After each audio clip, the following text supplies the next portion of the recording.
Hi friends, आप सभी का आपके अपने यूट्यूब चैनल यूपीएससी इन्फो 24 में स्वागत है। तो दोस्तों, हम उम्मीद करते हैं कि आप सभी लोग स्वस्थ होंगे और खुश होंगे। फ्रेंड्स, ये जो वीडियो है ये पीजीटी नागरिक शास्त्र का भाग 60 है। तो स्टार्ट करते हैं आज का पहला नंबर क्वेश्चन, जो 116 नंबर से शुरू हो रहा है। क्वेश्चन है फ्रेंड्स, निम्न में से कौन सा भारत का स्टाफ अभिकरण नहीं है? निम्न में से कौन सा भारत का स्टाफ अभिकरण नहीं है? ऑप्शन 1 है मंत्रिमंडलीय सचिवालय, ऑप्शन 2 है प्रधानमंत्री कार्यालय, ऑप्शन 3 है योजना आयोग, ऑप्शन 4 है रेल मंत्रालय। आंसर आपका हो जाएगा 4 रेल मंत्रालय। व्याख्या देख लेते हैं दोस्तों। स्टाफ का कार्य नीति निर्धारण के संबंध में परामर्श देना है। भारत में स्टाफ के अंतर्गत मंत्रिमंडलीय सचिवालय, प्रधानमंत्री कार्यालय तथा योजना आयोग, वित्त आयोग आदि स्टाफ के रूप में कार्य करते हैं। योजना आयोग को इस समय नीति आयोग कहा जा रहा है दोस्तों, जबकि रेल मंत्रालय स्टाफ नहीं है।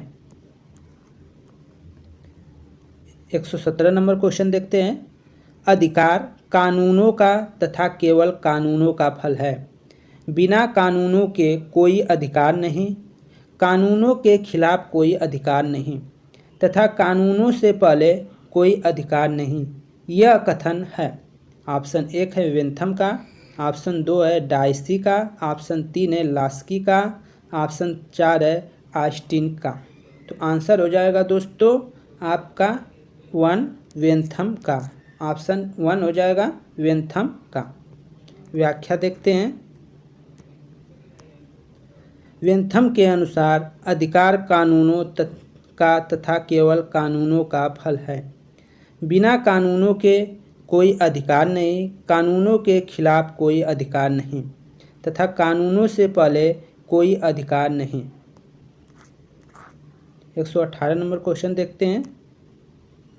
तुलनात्मक राजनीति के अध्ययन में पारस्परिक उपागमों से उपेक्षा हुई। ऑप्शन 1 है सरकारों के अध्ययन की, अनुभविक अनुसंधानों की, संस्थाओं के वर्णन की, संस्थाओं की तुलना की। तो आंसर जो हो जाएगा दोस्तों 118 का 2 हो जाएगा अनुभविक अनुसंधानों की। अनुभविक अनुसंधानों की। व्याख्या देखते हैं। परंपरागत तुलनात्मक राजनीति की आलोचना मुक्त अध्ययन क्षेत्र, अध्ययन पद्धतियों एवं अध्ययन के उद्देश्य के आधार पर की जाती है। आलोचना की मान्यता है कि परंपरागत तुलनात्मक राजनीति का अध्ययन क्षेत्र अत्यधिक संकुचित है। उसके अध्ययनों में सुनिश्चित वैज्ञानिक प्रवृत्तियों का अभाव पाया जाता है। नई पद्धतियों व विश्लेषणात्मक पद्धतियों विधियों के प्रयोग का प्रयत्न नहीं किया गया है। आगे देखिए 119 नंबर क्वेश्चन। मैक्स वेबर के अनुसार निम्न में से कौन सी नौकरशाही की विशेषता नहीं है? कौन सी नौकरशाही की विशेषता नहीं है ये बताना है। ऑप्शन इसमें कूट दिया है, उस कूट का प्रयोग करना है। श्रम विभाजन, प्रतिबद्धता, पद सोपान, निष्पक्षता। तो दोस्तों इसका जो आंसर हो जाएगा 1 हो जाएगा। ठीक है, 1 श्रम विभाजन और प्रतिबद्धता ये नौकरशाही की विशेषता नहीं है। व्याख्या देख लेते हैं। मैक्स वेबर के नौकरशाही की विशेषता श्रम विभाजन एवं प्रतिबद्धता से नहीं है।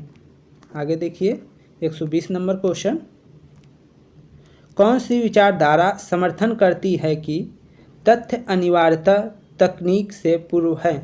तथ्य अनिवार्यता तकनीक से पूर्व है, यह कौन सी विचारधारा इसका समर्थन करती है? व्यवहारवाद, अस्तित्ववाद, उत्तर व्यवहारवाद, प्रत्यक्षवाद। तो दोस्तों 120 का आंसर 3 हो जाएगा, उत्तर व्यवहारवाद। 120 का आंसर 3। व्याख्या देख लीजिए। उत्तर व्यवहारवाद के जनक द्रविड़ स्टन हैं। उत्तर व्यवहारवादियों के अनुसार तकनीकी की अपेक्षा विषय वस्तु अधिक महत्वपूर्ण है। यह अधिक आवश्यक है कि परीक्षण उपकरणों के मात्रा तर्कयुक्त होने पर बल देने के बजाय समकालीन आवश्यक समस्याओं को हल करने के लिए अर्थपूर्ण प्रासंगिक अनुसंधान किए जाएं। आगे देखिए 121 नंबर क्वेश्चन, निम्नलिखित में से राज्य की उत्पत्ति के संबंध में कौन सा एक सिद्धांत सर्वाधिक स्वीकार्य है। राज्य की उत्पत्ति के संबंध में कौन सा सिद्धांत सर्वाधिक स्वीकार्य है, इसका आंसर आप सभी लोग को मालूम होगा। तो दोस्तों इसका आंसर है 121 का 2 विकासवादी सिद्धांत। व्याख्या देख लेते हैं।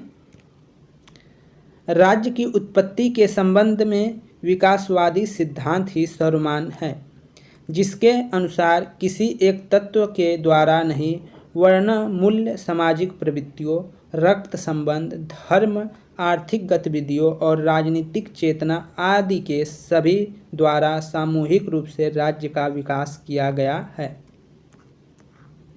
122 नंबर क्वेश्चन, अमेरिका के राष्ट्रपति चुनाव में यदि कोई भी प्रत्याशी आवश्यक बहुमत प्राप्त नहीं करता है तब इसके निर्णय के लिए निर्देश किया जाता है। अमेरिका के राष्ट्रपति चुनाव में यदि कोई भी प्रत्याशी आवश्यक बहुमत प्राप्त नहीं करता है तब इसे निर्णय के लिए निर्देशित किया जाता है। निर्वाचक मंडल को, निर्वाचक गण को, प्रतिनिधि सभा को, सीनेट को।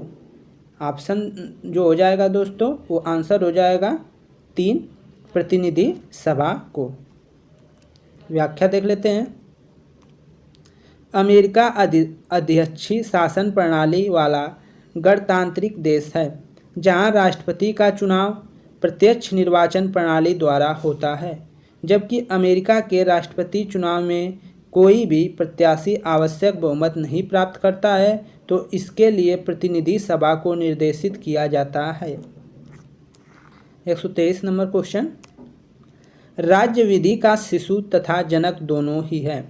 राज्य विधि का शिशु तथा जनक दोनों ही है, यह कथन किससे संबंधित है। ऑप्शन 1 है मैकाइबर, ऑप्शन 2 है आइंस्टीन, ऑप्शन 3 है हॉब्स से, ऑप्शन 4 है क्रैब्स से। तो आंसर हो जाएगा दोस्तों 1, ठीक है, मैकाइबर से। मैकाइबर से संबंधित है यह कथन। अमेरिका के विख्यात समाजशास्त्री मैकाइबर के अनुसार राज्य विधि का शिशु तथा जनक दोनों ही है। यह साधारण कानून का निर्माण करता है और उसके ऊपर है, परंतु राज्य का संवैधानिक कानून राज्य के ऊपर है, जिसका यह अतिक्रमण नहीं कर सकता। आगे देखिए 124 नंबर, राल्स की न्याय की धारणा है। राल्स की न्याय की धारणा कैसी है। समाजवादी, उपयोगितावादी, समुदायवादी और उदारवादी। तो आंसर हो जाएगा दोस्तों 4, उदारवादी। व्याख्या देख लेते हैं। राल्स की न्याय की धारणा उदारवादी है।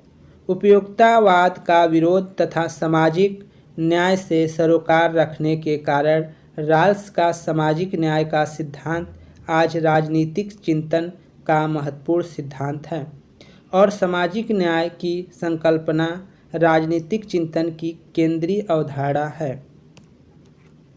आगे देखिए 125 नंबर क्वेश्चन, प्रत्युक्त विधान व्यवस्था में से किसी शक्ति में सर्वाधिक वृद्धि हुई है। प्रत्युक्त विधायन व्यवस्था से किसकी शक्ति में सर्वाधिक वृद्धि हुई है। विधायिका, विधायी समितियां, जन पदाधिकारी वर्ग, मंत्री परिषद। 125 का आंसर जो हो जाएगा दोस्तों वह 3 हो जाएगा, जन पदाधिकारी वर्ग। जन पदाधिकारी वर्ग ये आंसर हो जाएगा। व्याख्या देख लेते हैं।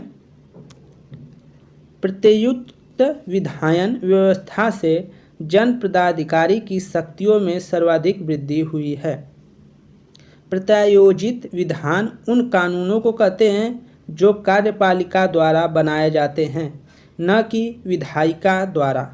अतः इस प्रक्रिया के माध्यम से कार्यपालिका अपनी आवश्यकता के अनुरूप नियम बनाती है। तो फ्रेंड्स, ये क्वेश्चन यहीं पे समाप्त होते हैं। अगर आपको वीडियो पसंद आती है तो आप वीडियो को ज़रूर लाइक कर दें, और चैनल पे दोस्त नए हैं तो प्लीज़ आप चैनल को सब्सक्राइब कर दें और लाइक कर दें। नमस्कार दोस्तों।